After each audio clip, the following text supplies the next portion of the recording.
Are you the best footballer in the world right now? I think so, yes. In my mind, I'm always the best. I don't care what the people are thinking, what they say. In my mind, not just this year, but always, I'm always the best. I'm always going to say that. Welcome to Level Up Talks. No matter how far away your goal is,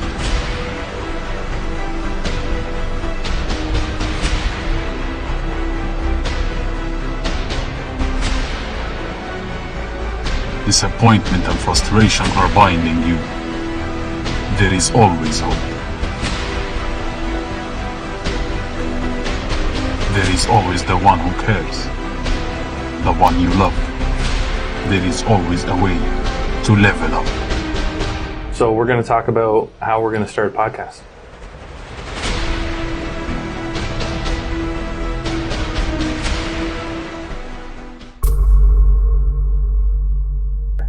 Yeah, so last week, so we're on a good path. We're 2 weeks in a row we have made it here. Consistent. So last week we sat down, we went through, who we are and what we wanted to do, and we kind of got some things on video, and then started to have a great discussion out in your, I call it what was I referring to? The think tank. The think tank, yeah. The mind pit. Yeah.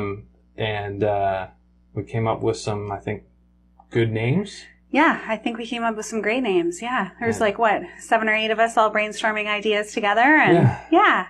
Do you want to talk a little bit about that? What name we came up with? Yeah, I think so. Mm-hmm. I think so. I'm really excited about it. Me too. You know what I'm really excited about? Because we went down a few roads and a few paths, and it was like, oh, yeah, that's good. But then when this name come up, it was like, it felt good for me. Yeah, me too. And I think, coming back to our first podcast, it was in there. Yeah, it was in there. Not placed in the way that we wanted it to be placed, but ultimately, the whole theory that we had last week that we came up with is, why are we doing this? What impact are we trying to make on the world, or make in even one life out there? And I think for us, it's what we've come up with. Yeah. Yeah. Do you want to announce it? Yeah, I think so. And throw it out there, Brad. All right. So we're going with Level Up Talks. Yeah, love it. Yeah, it's great. Me too. Do you want to talk a little bit about what that means? I think so, and I think it means very similar things to us, but maybe slight variations of it. Yeah. For me, I've been really interested in leveling up myself, and that's what my journey's been actually over the last couple of years, and even more so as I'm interested in helping other people level up as well for the same desires that I'm having right now. So I want to have deep, meaningful conversations that help us move the needle a little bit in our personal lives and affect change in others. Yeah, I agree. That's exactly my thoughts as well. We talked a little bit about people being like zombies and coming into consciousness. And then I think the next step when you get into consciousness is really saying, hey, listen, I do have control of my life. What's next? What level can I move up to next? That's the whole personal growth development. Yeah. So maybe, and I believe in my heart of hearts that people want to grow. I had this conversation. Absolutely. They might be afraid of that, what that means and what it takes to take those next steps sometimes, but so worth it. Yeah. So worth it. That's been my experience. Yeah. So I'm excited, and I think we'll be able to interview some people on how they've leveled up. And to the point that we were talking about too in the think tank was that leveling up means different things for different people. Sure. So it's not always about monetary success. It's not always about making more money. A lot of the times it's leveling up in your relationships. Sure. It's leveling up in your friendships. Yeah. It's leveling up in your car. It's leveling up in your house. It's leveling up in your personal development. It's leveling up as far as in a forgiveness piece, forgiving people so that you can let go of that and release that. For some people, it's, just leveling up just across the board on every level, health, wellness, spiritually. I've been having a big change in my physical health. Yeah. And I've always been quite proud, and I might have said this on the last episode, has been proud of my mindset and my mental health. But I'll tell you 100% that my mental health and mind health and mindset has benefited from me taking more control of my physical health. Yeah, I'm in total agreement. We talked about this actually at lunch not that long ago about how, I used to be an avid person in the gym. I was in the gym all the time, really healthy, worked out a lot. And I got out of that. And I recently just got back into it in the last sort of couple of weeks, leveled up. And what I've found, the difference for me that makes it easier to stay at the gym really is that I'm doing it for a mindset. Right. That's what we talked about. That was my click. I was like, oh, I can do this now. Yeah. Because if you're doing it, because what I'm finding is after working out, obviously there's all the, it's going to help you lose weight and you're going to be more fit and more, physically, whatever. But the biggest piece for me was for my mental state. Yeah. And I think that's the important thing, is to find what connects to you. Yeah. Right. That was my moment. And now that's transferring in other parts of my life.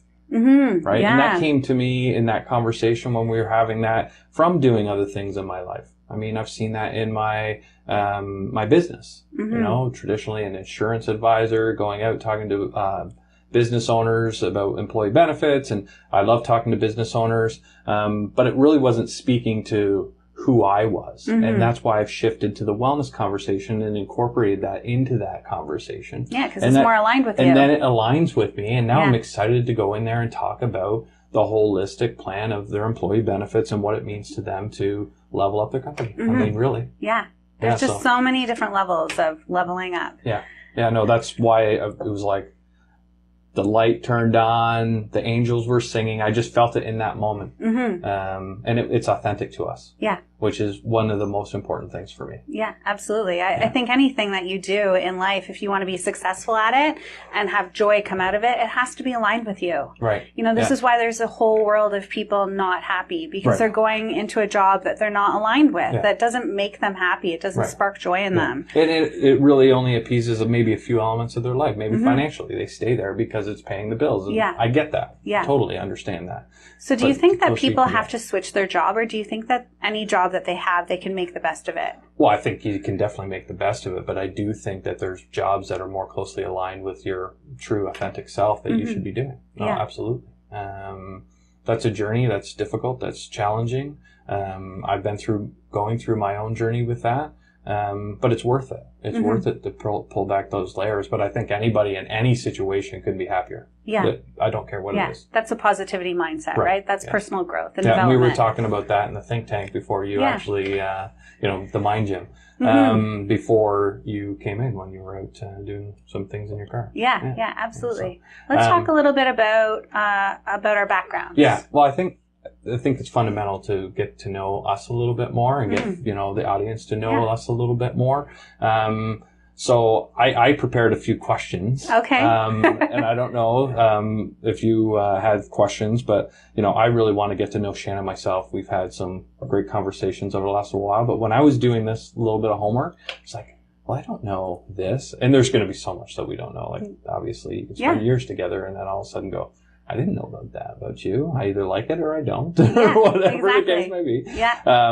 But yeah, I think that's important for us, but I also think it's really important for the audience to get to know us. Okay, great. Yeah. So I know a little bit about you, so I'm going to kind of go through that and you can fill in some stuff. Obviously, I've asked you about your story and where you're from, and I'd like you to kind of start there, where you're from, where you grew up, because I know that, but most people don't. And that, I think, foundationally sometimes influences us. Yeah. So I'm born and raised pretty much in Kingston. Lived in Smith Falls for a couple of years when I was fairly young. But for the most part, most of my public school journey and high school journey was in Kingston. Moved then when I met Kevin, I was 23. Kevin was working in Toronto at the time.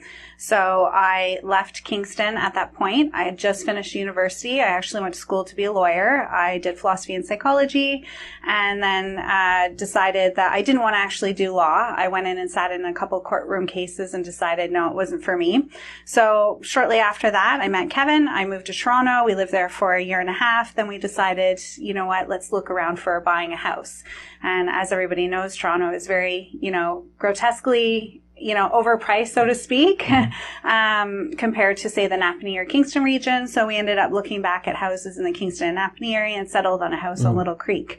And so we bought our first home and moved back here. And then I got into a couple of sales jobs. And I don't know if you want me to get into sort of the background of that. You can certainly share what you did in previous to what you're doing now. I think that's good content. Yeah. Okay, great. So we moved back here, and I was working serving, still working at Rax. books, and that's sort of how I put myself through university.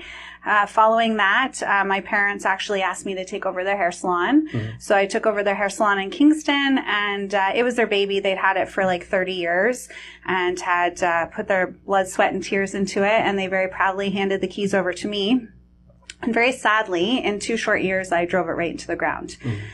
Very devastating for all of us. It put a huge financial burden on myself and Kevin, my husband, and I was $100,000 in debt. We were on the verge of a divorce, and every day I woke up and looked at him and said, I hate my life. I also became suicidal. I almost drove over the Skyway Bridge. And on that exact same day that I, luckily veered off, drove to the other side of the bridge, pulled over and thought, oh my God, how did my life get so bad? So glad that I didn't go over the side. On that very same day, my mom handed me the movie The Secret, and my life forever changed. So from that moment on, I started living, breathing, eating, sleeping the law of attraction. At the time, I was working 3 jobs just to keep things afloat. And I veered off into real estate. I was just getting my real estate license. And a month later, after that episode, I had graduated and started selling real estate. And so I set a goal the very first year of earning $100,000, the exact same amount that I was in debt for. And I made $97,000 my first year. Wow. And thought, wow, this stuff really works. So from that moment on, I really got into personal development. Right. So it's been almost 12 years now, I guess. And I live, breathe, eat, and sleep the law of attraction, and am obviously very interested in leveling up. I grossed $1 million in 2017. So I've come a really long ways in that period of time. Probably the biggest lesson that I learned is sometimes the hardest things that you've gone through in your life that at the moment seem like the very worst actually can turn out to be the very best. They're the gifts. Yeah, they are the gifts. So, looking back now, as devastating as it was at the time, it literally was the best thing that ever happened to me because it put me on this direction, on this journey. So I'm hoping, in sharing my story that it gives other people hope that if they're sitting in that situation where they're hating their life, that they know that there is the power out there to change it. Absolutely. There are tools, and there's so many more tools now with social media, YouTube, audiobooks. Like there's so many ways to change your life and change your mindset that's available now that wasn't available back then. And I think it's just, it should hopefully inspire people to know that things can change. Yeah, absolutely. Yeah. I love your story. It's it inspires me. I love hearing it. So I do have lots of other questions. Certainly even going back to your childhood and what your favorite memories were, and whereabouts in Kingston did you grow up? Yeah, so my parents moved 13 times in 13 years. Wow. Probably where I get my love of real estate from. Yes. Was that hard? Like as a kid? Okay, so it was hard. It was hard to adjust to so many different schools. On the flip side, looking back now, I realize that that's what makes me so adaptable to a variety of people. Yeah, I can get in a room and adapt fairly quickly, and I know that's where those skills came from. But certainly, it was hard. I think probably the hardest part of it is that I really don't have a lot of friends from early childhood. Who was your best friend growing up? I don't have any of those friends left anymore. Okay. I have some friends that I had in my teenage years, a lot of great friends, girls that I work with at RACS that are obviously no longer there. And, but I don't have a lot of younger childhood friends, unlike my husband, Kevin, who was born and raised in Napanee, and he still has the same friends that he played with when he was 3 or 4, which I really cherish. I think that's amazing. But just because I moved so much, it wasn't there. But no, I mean, it made me who I am today, so I don't have any regrets. Yeah. That's, it's interesting. I think all those stories and those things that happen in our life do shape us, right? Oh, definitely. And I think that's part of, these conversations, deep level conversations, meaningful conversations, is recognizing that. I know certainly from what I've been going through over the last 2 years, which is kind of digging deep and trying to understand who I am and what makes me tick and where I really want to go with my life, is reflecting on some of those things. And some people might look at that very negatively, and you don't do that. You look at those things as positives. They've influenced you. They make me who I am. I have some assets as a result of that, and I think that's an important takeaway for people. Yeah, I think I was talking to you about the Chris Winfield event that I went to, and he very much talked a lot about you can't connect the dots looking forward, only backwards, which is a Steve Jobs quote. But he really hammered it in, and it really resonated with me this time, even though I'd heard the quote before. And it's really, truly looking back at your past and saying, well, at that moment when I was suffering, I didn't know what it was all about or what I was going to get out of it. You don't see those dots until you look backwards now and say, okay, well, here's where I struggled, but here's what I got out of it. Do you think your wisdom now in recognizing that helps you deal with the shit times that you have now? Like, it's like, okay, I know this is one of those times. Yeah. I'm going to look back in 2 or 3 years, hopefully in 2 months, but this is going to be an asset to me moving forward. Yeah. Tomorrow the sun's going to rise. Everything's going to be okay. Even with this anxiety that I have about the situation, the sun is going to shine again. Yeah. Like, is that what you've Absolutely. gained from that? Yeah, and I think that's what I hope to, teach other people, that, if you're struggling right now, it can actually be a benefit to you later on down the road. There's really good nuggets of wisdom in all of that. So that's what I want to talk to you about now is I want to ask you, like, what are your strengths? And then what are you working on right now? Yeah. So I'm working on a variety of different things. Obviously, this podcast is true to my heart. I'm also working on a book. And growing the real estate company that we have. I love our team. It's so amazing to go into work, into a drama-free, positive environment that everybody supports each other. Right. And the culture that we created, and I don't say me because it wasn't me that created it, it's we as a group have created this amazing culture together that everybody looks forward to coming into work. And it's a place that even yourself, you like to drop in and just hang out with us because it's such a great culture. It's just inspiring and creative and uplifting, and I think that's what all companies should really be striving for. Yeah. So it's, getting out there and teaching and training people about that. And, I do a little bit of coaching as well, but I'd love to have more products, and really I'd like to kind of roll out a whole line of tools on the law of attraction, how to master them. I feel like we really have it down to a science now, so we're working on a program relating to that as well. Yeah. Oh, that's cool. So, I mean, I know some of your strengths are certainly team building and obviously positive mindset and, manifesting what you want in your life. And, it's very hard sometimes to share some of our challenges or what we're going through. But what would you say, like, right now? What is it that, I mean, I know, I'm going to just say it, and I'm going to ask your permission.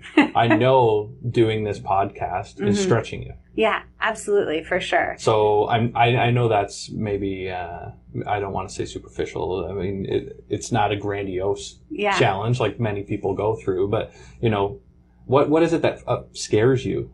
Yeah, that's a great question. I often ask this to myself. I just listened to a YouTube video that I posted on my Law of Attraction support group this morning, all about kind of breaking through the fear and like, what is it that's really stopping you from really busting through and being authentic and putting your message out there? I think the key is like, your mess is your message. And it's hard to put your cards on the table. It's hard to put your heart out there. Even though that there's probably even, I said this to you, if we just put this out and only one person watches it and one person is affected and changes their life for the better, it's all worthwhile. It's just getting yourself out there and putting yourself out there for all the critics that are going to, nitpick it or whatever. That's what you're always worried about, right? And really, typically speaking, I don't worry about what other people think. I really don't. Yeah, you know what? If I'm authentic, I worry when I'm not. Yeah. Like, I worry what other people think when I'm not my true self, right? But when I'm authentic, it's like, no, that's me. Yeah. And I've become more and more comfortable with that. Not to say I'm perfect at it. I've still got a long ways to grow. But I want to go back. Yeah. The mess is it, or the message is in the mess. The mess is your message. Where did you get that? That's actually, once again, from Chris Winfield. When I went to his event, Chris. Yeah. You rock. We're going to have him on the podcast. Yeah, absolutely. Yeah. Chris, you're coming. Brilliant mind. We'll zoom you in. I think you're in New York. Yeah. We're coming to New York. Absolutely. So, he very much zoned in on that on his Unfair Advantage event, which I highly recommend. Yeah. And it's true. Like, he really connected with everybody and saying, like, you need to get this out here. Like, you have to get your message out there, and your mess is your message. Absolutely. And that's where... back to create or document over create. That it's just tell people where you're at. Yeah. Be vulnerable and share your mess. Yeah, exactly. I mean, not always easy. Because everybody has a mess. Right. Everybody. There isn't a single person on the planet that doesn't have some sort of mess or isn't in some sort of mess or a combination of the two. What's your life's motto? I think just keep smiling.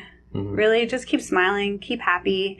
Positivity is a choice. Happiness is a choice. And I can't get that through people's heads enough. You have a choice.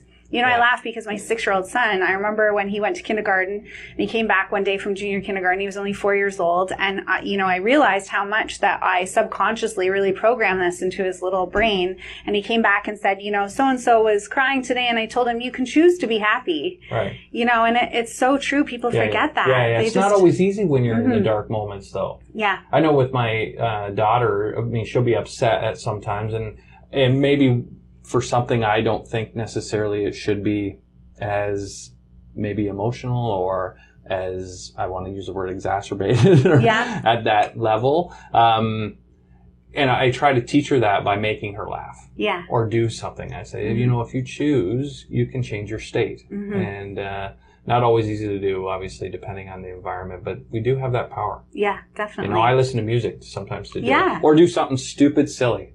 Like, that's just who I am. And you ask my wife, that's what I do, is I do something stupid, silly, or dance or sing. And it's to change and I've always done that. I didn't even know why I've been doing it. But now listening to books over the last several years, I mean, that's why I think I've done it. And I always say, like, it's not like you're not going to have hard times in your life. Yeah, they're inevitable. You know, just because I'm positive doesn't mean that bad things aren't going to happen. Bad things happen. Oh, it's just how you handle those things and how you pull yourself out of it, right? And so there's certain little rituals, like what you're exactly talking about, dancing or joking or, you know, putting on a good movie that you really love or going and watching. Hanging out with different people, positive people. Yeah, listening to great audiobooks, etc., right? So there's a whole list of stuff that you can do to bring yourself back. Yeah. Because you're not going to live in that state all the time. It's impossible. No.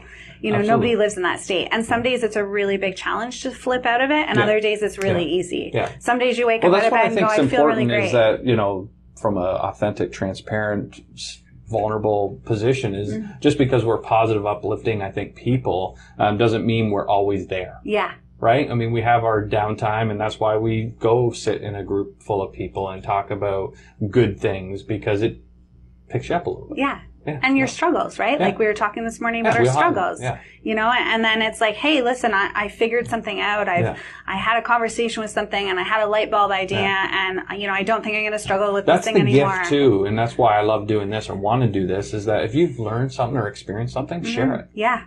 Because it can impact someone else's life. Absolutely. Right? Yeah. And even if it's what you feel is small or whatnot, like it can change. Yeah. This is kind of a deep question. Okay. All right. Hit me up with it. Hit with it. So if you only had 1 year to live. Okay. What would you do? I really, truly live my life. I made a decision probably about 4 years ago. And I know actually exactly the day that I made the decision where I said, you know what, from here on in, I'm only going to do what makes me happy. And if it doesn't make me happy, I'm going to learn to say no more, because I really was a yes person. I said yes to everybody. I helped everybody. I did everything for everybody. And I thought, you know what? It's not bringing me joy. Right. If, you know, going to the office meeting was not bringing me joy, I needed to stop going to the office meeting. Right. And I started looking at it like, you know what? If I miss that office meeting, even though parts of me likes to be there, but I'm missing time cuddling with my son in the morning. If I was on my deathbed tomorrow, would I look back and say I should have been cuddling with my son in the morning and not going to the office meeting, which wasn't bringing me joy? Right. So from that moment on, I really made a vow to myself to really stop doing the How do you thread that with, you know, your responsibilities? Because I'm sure everybody's like, yeah, I'd love not to go to the office meeting. Yeah. Well, of course, you know, I have a little bit of a unique situation because I live and work in a space that I absolutely love. You know, my home life is very positive. My work life is very positive. So it's a little bit different for me, but you can certainly create that. You can create the culture within your culture. Even if your culture is toxic, you know, I would say partner up with somebody in that culture and really try and bring the positivity to yourself and make the best of it. Yeah. Or, quite frankly, if you're not happy, go find another job. Yeah, there's other options. You know, there's other options. Sure. So, and I think people don't realize that it doesn't have to be either or. They can start a side hustle. It can be an and. They can be doing it after their work because they have to pay their bills, and start doing this thing that you love and start building it and try and transition over. 100%. But as far as like, if I knew I only had a year left, I mean, I don't know if I would really change my life much more than what I already have. I really feel like I live a dream life. Wow. You know, I do. I have a really happy travel more. You wouldn't. Well, we already travel quite a bit. And where haven't you been that you really want to go? Oh, I have a whole list. Yeah. Like I have a whole vision album. I guess that's what I'm thinking is like most people have that bucket list, right? And so, I mean, you're given this horrible diagnosis and they say, well, you're going to have a productive life over the next year, but that's all you have. Yeah. Would you not say, okay, well, we're going to Ireland, we're going this, and this? Yeah, I probably would get on a plane and I don't know. Hawaii is really sitting with me. Yeah. I don't know why intuitively I'm being called there. Yeah. I feel like everyone I run into lately has been saying, go to Hawaii, go to Hawaii. Yeah. I know I talked to, Mike and Julie Stowe and they just got back from Hawaii and we were talking about the ley lines, how there's spiritual lines that run through certain areas that call you and just give people peace and tranquility when they're there. We feel that way. There. Yeah. Right. Yeah. And I feel like Puerto Vallarta is that place for us. Okay. It's got a lot of different ley lines in it. So I don't know. I'd probably hop on a plane and go travel somewhere. I probably wouldn't work much. I probably would just spend a little bit more time checked in with my family. Yeah. What about you? What would you do? I'd travel. I haven't traveled nearly as much as I want to. I am one that loves to see things for the first time. Mm-hmm. I think a lot of people are. I think that's what's exciting. I think that's, why people like to travel in the first place. But yeah, I like to see first, and it doesn't even have to be far. I could be on a different country road, and I'm like, oh, this is great, right? So I want to experience more things. Mm-hmm. So travel would be one of those things. I would probably... I'm fighting this. I don't know I want to say public speak. I want to do that. I'd probably instantly have a lot more confidence if someone said, you have a year left. Yeah. It's like, well, to hell with everything then else. You're going to get your message out there. Maybe you'll travel and document it with some words of wisdom as you're going through the travel. I think that's probably what I would do because, it's just in my nature to want to make something positive. So I would try and take that last year. I'm really focused on, I'm really focused on, legacy, why my kids will remember me and what they'll be proud of. Yeah. And then that goes beyond my kids. Like I would want the legacy beyond my children. And that's why I think I'm called to do this. Yeah. I know. I thought, I heard, I don't know what it was. I think it was a YouTube video that I watched where they talked about impact. What impact have you made on the world? And if you look at somebody like Tony Robbins or Oprah or, Mother Teresa, there's just a ton of people who, if they died, millions of people would gather and mourn because they have had such a huge impact on the world. And I think that's what everybody wants. Do you think everybody wants it? I do. I really do. I think everybody level, has a certain message. Yeah, I think everybody has a certain message that needs to be heard, that should be heard, and that they have something within them that wants something greater. I think that everybody has an art. Yeah. Like a lot of people think about that, like paintings or music or whatever the case may be. But I mean, it could be communicating or interviewing, or it could be your curiosity or your passion to help people be fit or whatever the case may be. But it's your art. It's what sets you on fire. And when you talk to an actual artist, that's why they do it. Yeah. They just, it's freeing. It's like they're doing nothing at all. And I think everybody has that. It's just maybe not the traditional form because I couldn't paint. It's funny that you say that because I coach a lot of people on how to find their why. Right. How to find their art, how to find their superpower, as Giovanni likes to put it.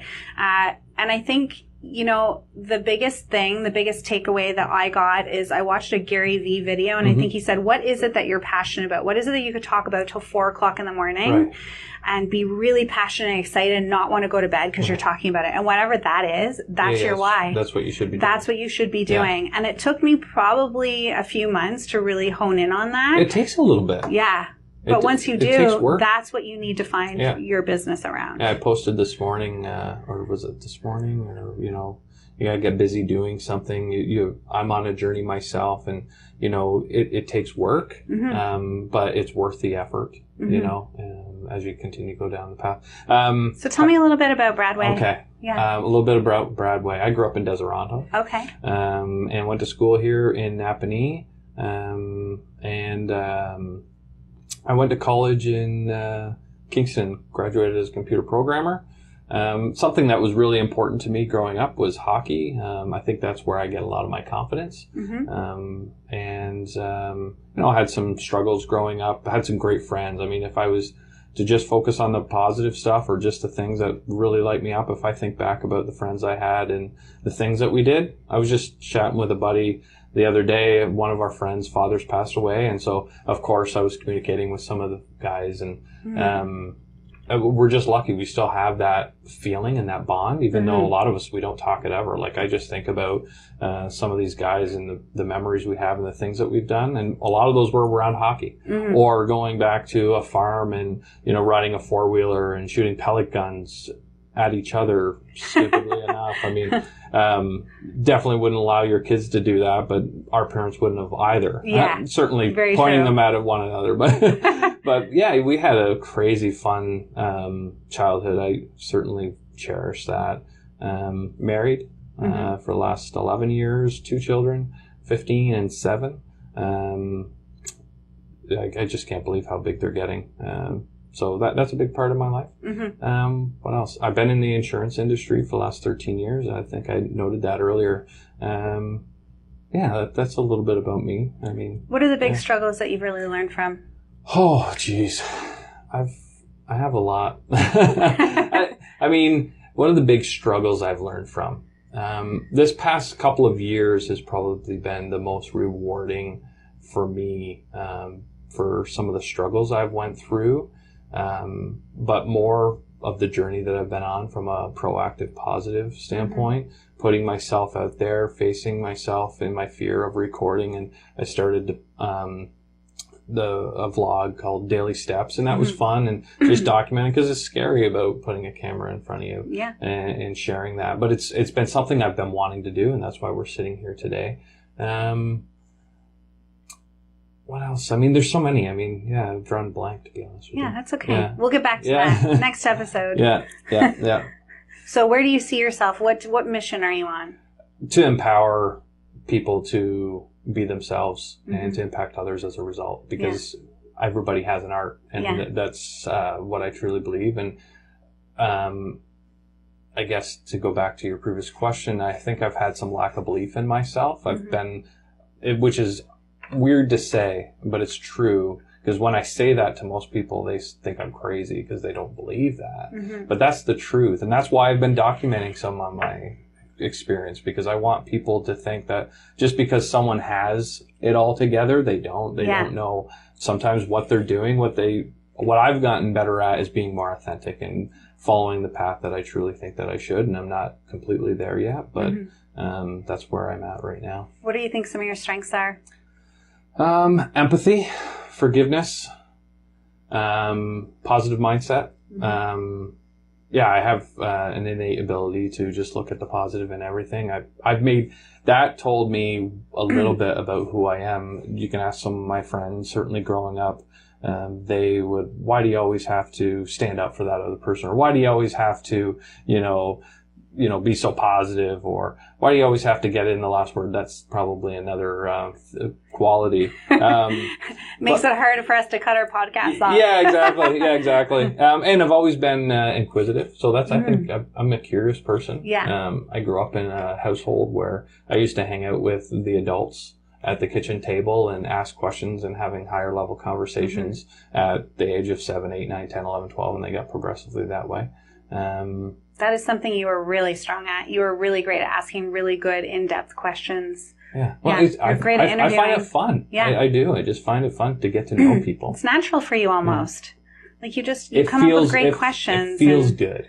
And that's why. I know from having you interview me before, too, I find that you're really good at, like, when somebody's struggling, you bail them out quick. So I think from that perspective, as being a guest on this show, potentially, that's the thing that they're going to really like. You ask really good, deep-seated questions that make them think and continue to think after they leave, as well as when they're struggling answering those questions, you're really quick at, like, making them feel comfortable. Oh, so, thank you. Thank you. Yeah, no, I enjoy it. So just to turn the tables, how would your friends describe you? I think they would describe me as just really positive, inspiring. How would your family describe you? The same way. The same way? Yeah. I think There's generally. No deep secrets in there? No, I don't think so. No, I think. Messy or anything like that? No, I've been to your house and it's immaculate. Yeah. I have a little bit of OCD when it comes to that, control issues. Ed for Milet sure. this morning, I was listening to him and he was talking about those people that make you level up, be better. He didn't say level up, I don't think. Maybe he did. And he was just talking, you can recognize some of some of the people that you need in your life that you clean up your house before they come over. Yeah. Right? And I got thinking about that. There's all kinds of elements of that. Right? There's, How so? well, I think that it transfers into other elements of your life, like your house cleanup, for sure, well, of course, right? But to clean up your relationship, to clean up your finances, to clean up your spirituality, to clean up, there's those people, and those people aren't the same for everybody. And that one person that makes you clean up your house doesn't make you clean up your spirituality or your finances. You want to have those people in your life that don't always agree with you. They say, well, why are you still bitching about that? What have you changed? Like, well, how are you changing that, right? And again, they're not the same person to everybody, and that's not the same person that's going to help you clean up maybe your emotional state as clean up your finances. You know, I deal with this a lot in my NLP training, the neuro-linguistic programming, which is how you do one thing is how you do everything. And so typically, if your house is a mess, your life is a mess. Well, if your body's a mess, your life is a mess. If your car is a mess, your life is a mess. You know, and it's like it trickles down across all levels. So See, I agree with that, but at the same time, like my physical health was a mess. Yeah. That didn't mean that my entire life was a mess, but it was affecting my other parts of my life. Yeah. Right? It does trickle, but I don't think it's on the same level. Like if you're a mess, house is a 10. Like there's lots of people that, if we've seen the shows, it's a horror, right? It's a horrible situation. Disaster. Yet their house or their external life is they go to their career and they seem like normal. But to say that it doesn't affect it to some degree, they could be at a higher level if they cleaned up their house. Yeah, I think generally speaking, though, if you see people on really high levels of success, right, like the extraordinary people out there, typically their whole life is in check, right? Like their health is in check, their house is in check, their car, like everything in their life. You're at your highest level when you start checking, moving all the bars. Yeah, exactly. And it doesn't happen overnight. You don't wake up and have all of this come into... But I think, if you're going home and your house is always clean and organized. Big difference. I'd notice it for us. I think that the biggest difference is you're not worried about these monotonous little tasks. I listened to something the other day and it was really brilliant. He talked about how, and I can't remember who it was. It was on John Astraf's video. I'm on his training program. And there was a gentleman speaking on there and he said every day. How many training programs are you on? Like several. You are. Yeah, I can't get enough. Yeah. I know. It's amazing. Yeah. That's how you achieve that level of growth. 100%. So the most brilliant part that he said is he had a contractor, they had built their house, and one of the contractors or the movers, when they moved in, had dinged this spot on the bottom of the stairs on the wall. And so he said he was having this conversation with Jack Canfield and they were brainstorming like multi-million-dollar business ideas. And he came down the stairs and he looked at this thing and he got in his head about the contractors and how he should call and he should, have this fixed because it'd been there for 3 or 4 weeks. And all of a sudden that idea that he had went out of his head and he called Jack back and Jack couldn't remember what the idea was either. So what happens is these little things, these messes in your life create chaos. Sure. You can't keep the great brainstorming, the great thoughts that you have if all of these other little things are out of check. So I think that's why it's so important. It's also why they said that there's quite a few Bill Gates and Steve Jobs wore the same sort of outfit every day. It's because absolutely. They didn't want to be caught off. They had other better things to think about than what they were going to wear. So they didn't get consumed by that. I love that one because I'm not so, I guess, quote unquote, a materialistic. And you would take a look at, say, like a Gary Vee or Zuckerberg.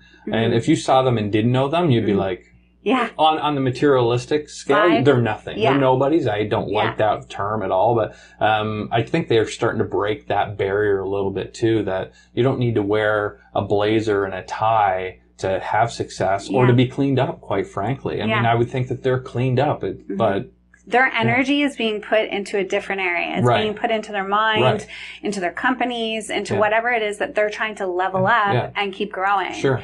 And so that's why I think it's so important to have everything else in order. For me, the easiest things that I always say to people is just get it cleaned up and then worry about it from there. Because so for myself, every week I vacuum my car. Whether it needs to be done or it doesn't need to be done, I spend that 5 to 10 minutes vacuuming and wiping down my car. And what happens when you do that is then it's not a big task. It's not like, it's going to take me an hour and a half to clean the car. It only takes 5 or 10 minutes. And because it maintains that, every day when I get out of the vehicle, if there's a water bottle or papers or whatever, it comes with me. So my car is almost always clean because of that. at McDonald's. Yeah. Clean as you go. Yeah, clean as you go. Yeah, clean as you go. Shut the cupboard door when you're done with it. Yeah, exactly. I'm still working on that with my kids. And the same thing with your house. You know, if everything has a place and you're very decluttered, then it's Bingo, like, okay, bango. there's something on the counter here and it's got to go. It's got a place. And you put it in that place. I'm a minimalist to most extent. And that's the reason why I find that it's so heavy if there's so much stuff around. Yeah. Yeah. And I certainly don't need a lot of stuff. I need this.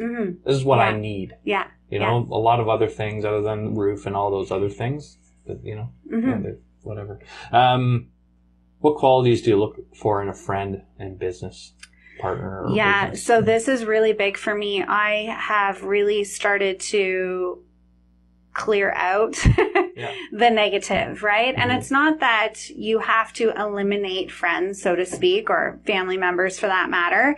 It's just you might not see them as much as you did before. I need to be with people who inspire me and encourage me to be a better person. And I can't handle being with people who have had the same problem for 10 or 12 years. And aren't doing anything aren't doing anything about it. I can't handle this continuous complaints about stuff when I'm giving them the tools and giving them the ability to learn from my experiences and my coaching and my training free of charge. You can't help somebody who does not want to be helped. Sure. So for me, you know, the friends that I love to spend time with are the ones that just, you know, fire me up, just like our conversations, you know, make you think and make you grow and make you level up, or that you can help level up too, because that's just as inspiring. Dave Robinson and I were just having this conversation at lunch the other day, and I know I keep using the word cliche, but coming back to, you know, the 5 people that you spend the most time with, you know, that's your sum average or whatever. Yeah. So true. Yeah. You know, and I don't think you need to necessarily eliminate certain people. You might want to eliminate some. Yeah. There's a couple that go. But definitely reduce. Yeah. Well, I'm always saying too, like, they don't like my positivity any more than I don't like their negativity. So you kind of deflect from each other you change naturally. into a different person when you're around those people that kind of bring the best out in you. Well, I think it's hard because you spend the whole day bringing yourself up to a good energy, a good vibration, a good happy state, and they knock it out of you in 2 seconds. Yeah, it's very easy. And then it's so hard to pull yourself back up. It takes so much energy. It's the same reason if you've had a bad day at work and you come home and all of a sudden the entire house is fine, you come home and it's now not great because you've had a bad day. Yeah. Not to say you can't have a bad day. You allow your whole day to spiral out of control. That's right. Kevin and I spend a lot of time with each other saying, hey, you're spiraling. Yeah. You know, and you have to keep each other in check. Yeah. You know, and that's why we have such a positive household. Yeah. No, absolutely. I think that you have to give each other those checks and balances and be grateful that they love you and they love the state and relationship that you're at when you're in that state. Anyways, how do you express yourself? That's a great question. I don't really have a creative outlet per se. I don't paint. I don't write. I don't do anything. For me, it's having conversations like this. This is the best form of my expression. My law of attraction support group and talking about the law of attraction with people, that's probably my best, most creative form of expression. What about you? Yeah, same thing. I mean, that's why I'm doing this. I've honed in on listening to Gary Vaynerchuk and all those things and start just doing things, and you'll start to figure out what it is that you're meant to do. I've been saying for a long time, you won't know what you want to do until you're doing it. Yeah. I get very frustrated when, you know, there's parents and teachers and the whole school environment starts to put so much pressure on kids. Like, what do you want to do? All these types of things. I don't think we have a clue. I'm 35, 37. I'm still trying to figure it out. Yeah. I feel a little bit more natural today than I am in almost any other environment. So that tells me, like, hey, keep pursuing this. This might not be the top of the mountain for me, right? I don't expect it will be. It'll be a part of it. So, you know, that's really my creative expression. I mean, I'm doing the Facebook thing and you see that and my friends see that. Some of the people that will probably tune into this first will see that. And that's authentic. That's me. I want to be heard. I like to talk. I like to listen and learn from you. That's my creative outlet. So where do we go from here? What do you think our next episode should be? More of the same. I think we evaluate how the last couple have went, and we, you know, look at maybe inviting somebody on that might be open to that. But I really want to maybe post debrief on where we're at with this, and maybe come up with some themes and some topics that come to mind, like mental health is one. Huge. I mean, you brought it up earlier. I was thinking about it the other day. So just going through, because I think what came out of the first episode 0 was, we want to have impactful, meaningful conversations. So let's go there. So let's identify some of those. Let's bring on a guest that might have, some insight on that. I was talking to Drew Cumpson the other day. He was able-bodied when he was 18, 19 years old. He's now quadriplegic for the past 10 years. And I would love to talk about that accessibility mindset of going through such a journey like that. Such a traumatic event. All of those things, I think. And ask Drew some of the tough questions that maybe people don't ask him, because I think he would like people to know the answers to them. Yeah, I love it.